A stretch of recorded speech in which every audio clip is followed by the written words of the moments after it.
Bonjour à toutes et à tous, merci chers collègues.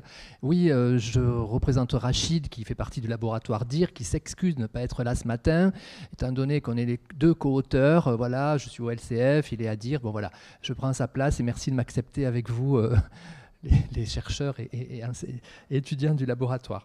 Voilà, alors comme le disait Monica, on a des liens. Alors aujourd'hui, donc, je vous présente cet ouvrage, Femmes et religion dans les sociétés de l'océan Indien, paru aux presses universitaires indiennes-océaniques. C'est un ouvrage qu'on a eu à cœur. Alors pourquoi parler de femmes et religion? Déjà dans la licence sciences sociales et le master en anthropologie qui est adossé aux deux laboratoires, DIR et LCF, on a des cours sur la sociologie et l'anthropologie des religions, assurés par monsieur Nicolas Valzer, qui a écrit aussi un article dans cet ouvrage. Et personnellement, je dirige le DU République et religion, une formation spécifique, un diplôme universitaire. Et à travers ce DU, à la formation continue, on parle de religion, de laïcité, des valeurs de la République, mais on parle aussi de cette thématique. Et cette thématique, elle revient assez souvent. Et puis, on s'est intéressé surtout à la place des femmes. Vous le savez, depuis 50 ans, les filles sur les bancs des écoles et à l'université, les femmes sur le marché du travail, j'aime pas trop cette expression, mais en tout cas, oui, les femmes et économie, femmes et emploi, femmes et parentalité, et femmes et religion. Eh bien, aujourd'hui, on en parle un petit peu plus, vous comprenez. Voilà, donc quelle est la place des femmes dans le milieu des religions, de la spiritualité? C'est la problématique. Cet ouvrage est l'acte du colloque qui porte un peu le même nom, Femmes et religion dans les sociétés de l'océan Indien, perspectives anthropologiques, psychologiques et sociologiques, que nous avons réalisé ici en avril 2022, ça fait 3 ans, il était temps que l'ouvrage sorte, mais nous y sommes arrivés. Parfois, il y a un peu de retard dans les publications. En tout cas, j'espère que vous pourrez plonger dans les lectures des auteurs. Alors, quelques mots d'introduction encore. Nous remercions l'OSWA, l'Observatoire des sociétés de l'océan Indien, qui a permis le financement du colloque et de cet ouvrage. Il faut remercier nos financeurs, ça c'était important. Cet ouvrage porte sur des spécificités, mieux comprendre la place que la femme prend au niveau symbolique dans les espaces cultuels, est un peu le fil rouge au croisement des articles. Ces articles nous invitent à considérer comment, par le passé, les femmes au sein des sociétés plurielles ont pratiqué et pratique encore ce lien avec la spiritualité et la religion. 2 questions en amont. Ainsi, comment caractériser la participation des femmes dans les sociétés de l'océan Indien, dans l'élaboration des croyances et des pratiques religieuses, au-delà, dans la construction d'une mémoire religieuse et d'un patrimoine immatériel religieux.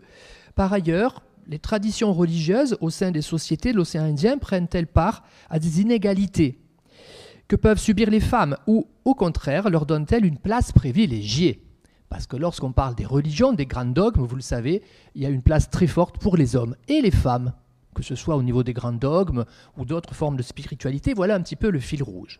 Alors sans plus attendre, je vais présenter les articles des collègues qui ont participé donc à la fois à ce colloque et à l'ouvrage. Il y a eu beaucoup plus de communication pendant le colloque, et vous le savez, parfois les ouvrages, on rétrécit un petit peu, certains ne souhaitent pas passer à l'écrit, et d'autres ont souhaité, ils sont là, je présente donc un à un les articles. Marie-Pierre Marina Radia, historienne, qui a soutenu sa thèse en histoire il n'y a pas moins d'1 an, si ma mémoire est bonne, ici même dans notre université, nous propose dans un premier temps de considérer la congrégation des filles de Marie et de penser cette communauté comme une œuvre religieuse originale dans l'océan Indien. À la suite de l'abolition de l'esclavage, à La Réunion, Aimé Pignolet de Fresnes décide de fonder cette congrégation et viendra bouleverser les préjugés sociaux alors en place dans cette île. Fervente religieuse, Aimé Pignolet de Fresnes souhaite en effet accueillir ensemble et de manière égale des filles, quel que soit leur phénotype ou couleur de peau. On est en 1848. Eh bien, les filles noires anciennement esclaves peuvent ainsi exercer au sein de cette congrégation des fonctions à responsabilité. L'auteur nous présente comment cette congrégation, fondée par une femme, arrivera progressivement à maintenir son projet et à trouver place. Aujourd'hui, la congrégation des filles de Marie fait place à l'île Maurice, aux Seychelles, dans toutes les îles de l'océan Indien et même en Europe. Vous voyez, c'était l'engagement d'une réunionnaise à l'abolition de l'esclavage. Ensuite, donc, Philippe Denis, historien, professeur à l'université de KwaZulu-Natal, Alors lui aussi, les deux propos sont un peu sur l'histoire, hein, les deux premiers articles. Il présente la difficile intégration des candidates africaines à la vie religieuse dans les congrégations dominicaines féminines du Natal en Afrique du Sud au début du XXe siècle. Il précise bien qu'il va falloir attendre les années 20 et 30, donc il y a 100 ans, pour que des femmes de couleur puissent être intégrées les congrégations. Vous voyez que c'est relativement tard, la Réunion, 1848, le KwaZulu-Natal, on est au début du XXe siècle. Il analyse donc l'entrée de ces femmes, la place qu'on va leur faire. Voilà. Le troisième article, Sylvia Andriamampianina et Francis Veriza. Au passage, notre collègue Francis Veriza, donc, ils sont tous deux de l'université de Tuléar à Madagascar, vient d'être nommé président de l'université. On lui rend un hommage, un petit clin d'œil. Merci Francis pour tes efforts. Alors, de quoi nous parlent-ils ces deux auteurs? Ils nous proposent de considérer la thématique de cet ouvrage dans le contexte malgache où religion ancestrale, le culte des ancêtres, et religion révélée sont présentes simultanément. On parle de syncrétisme dans les sociétés créoles, mais pas que. D'accord ? Les auteurs indiquent en effet que la pensée religieuse ancestrale et la puissance qui lui est associée continuent à s'exprimer aujourd'hui, tant dans les églises chrétiennes que dans les cérémonies traditionnelles. Le Dieu créateur, Andrea Nahari, à la fois masculin et féminin, est mis en perspective des dieux mâles et femelles, donc des religions révélées, en considérant le rapport entre masculinité et féminité dans les divinités malgaches. Les auteurs s'interrogent sur son aspect au regard de la perception de la femme au sein des communautés religieuses traditionnelles. Les auteurs présentent leurs résultats de recherche dans cet article. Bien. Quatrième article, Christelle Barré, vous la connaissez, puisqu'elle est doctorante et docteur, je pense, depuis 2000. Elle est au présent docteur, Christelle. Elle va soutenir, voilà, c'est chaud, c'est dans pas longtemps. Christelle Barré, elle est chercheure au laboratoire DIR. Elle propose de considérer la perception de la femme au regard du contexte religieux, mais cette fois à travers des œuvres littéraires autobiographiques. Et postule qu'au sein des sociétés africaines patriarcales, la place de la femme reste essentialisée. Conséquence d'une histoire mêlant esclavage et colonisation. À travers l'analyse de ses œuvres, l'auteur nous montre dans quelle mesure le corps féminin continue de porter les stigmates de cet héritage tout en s'ancrant pleinement dans de nouvelles configurations culturelles et identitaires. Voilà, je ne vais pas dévoiler plus, en tout cas c'est très intéressant, elle l'analyse à partir des romans, cette place des femmes. Je poursuis, voilà donc 5 autres. Valérie Aubourg, anthropologue universitaire de l'Université catholique de Lyon, qui est une de nos collègues, nous avons nous-mêmes publié avec Valérie et Jacqueline Andoche, Femmes et christianisme, charismatique à l'île de la Réunion entre reproduction et transformation des rapports sociaux de sexe.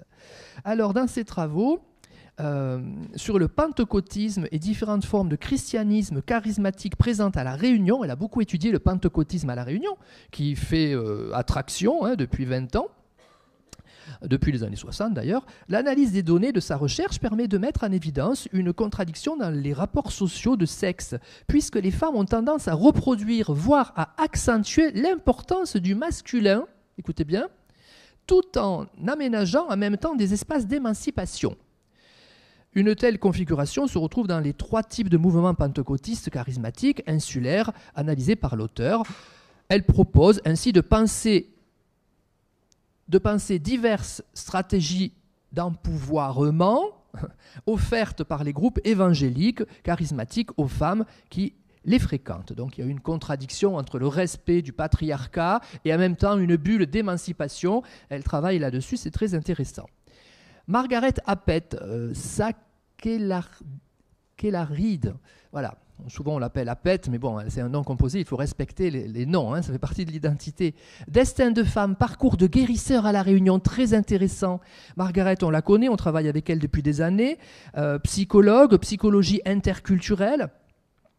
Elle intervient dans différentes formations.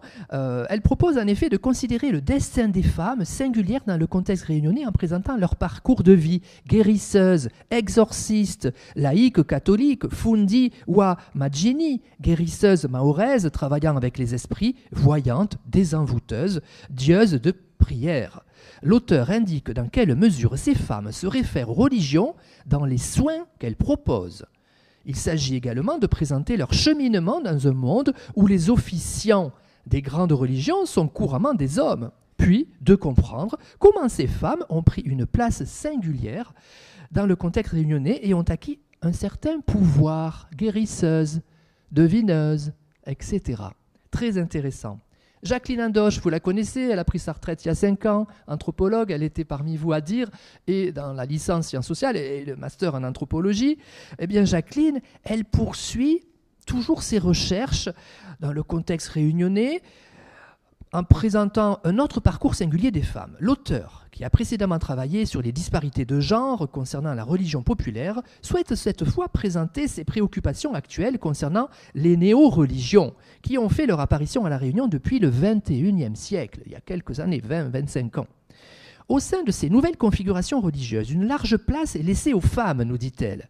L'auteur aborde plus précisément la spiritualité de femmes qui se réunissent régulièrement en cercle au moment des pleines lunes, sur les plages de l'étang salé et du Sud.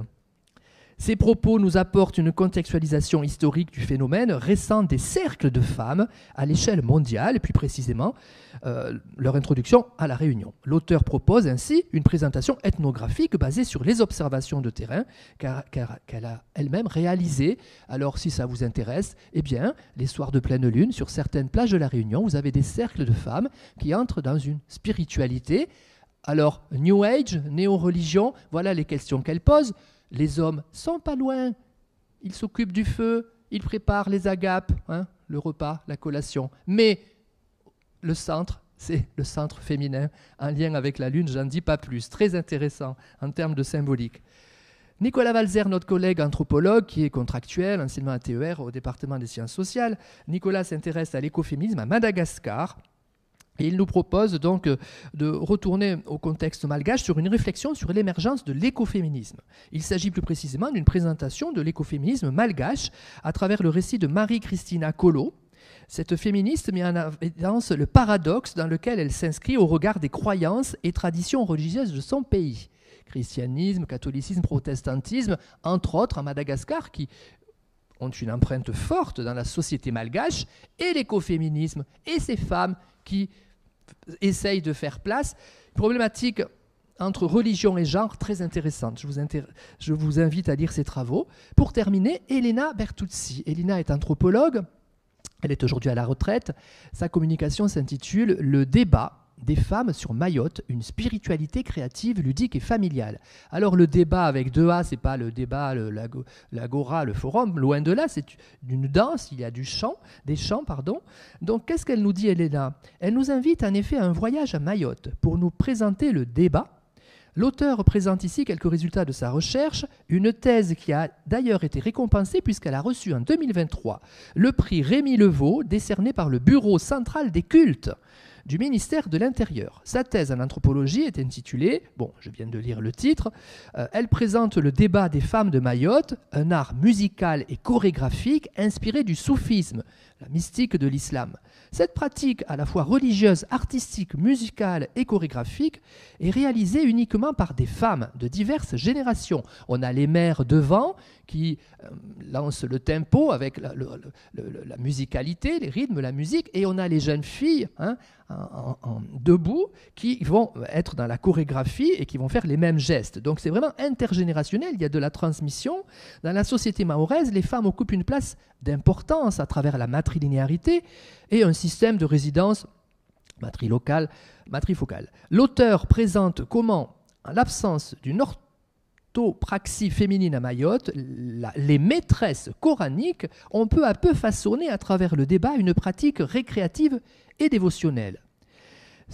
Elle indique précisément comment cette pratique spirituelle féminine à Mayotte connaît actuellement une visibilité importante et s'inscrit dans un projet politique en tant que symbole de l'identité traditionnelle musulmane mahoraise distincte des autres îles des Comores. Le conseil départemental de Mayotte agit aussi pour promouvoir le débat et les femmes en lien avec cette expression à la base issue du soufisme pour faire connaître Mayotte à l'international, et dans tous les villages de Mayotte, on a ces groupes de débats de femmes. Maintenant, elles vont voyager, participer à des festivals, etc. C'est un peu une vitrine de Mayotte. Voilà, c'est ainsi que ces contributions vous permettent d'entrer dans des contextes à la fois nouveaux, hein, des réflexions nouvelles, les spiritualités féminines, voilà la place des femmes dans les religions révélées ou dans les formes de spiritualité, on parle même de guérisseuses, etc., est plus conséquente qu'aujourd'hui. Hein, un de mes doctorants qui a soutenu une brillante thèse le 16 décembre dernier dans cette université, Sofiane Horry, qui travaille sur la transculturalité, a travaillé sur les Fundi guérisseurs à La Réunion, les Fundi guérisseurs comoriens qui guérissent, hein, et qui ont un savoir. On a des guérisseurs dans toutes les religions, de toutes les cultures. Et bien, chez les Fundi guérisseurs, on a des Fundi guérisseuses. Il y a aussi des femmes. D'accord ? Voilà, c'est ainsi que je termine cette présentation de cet ouvrage. Je vous invite à vous y plonger. Régalez-vous. Je vous souhaite une bonne lecture et une belle et une meilleure journée. Merci.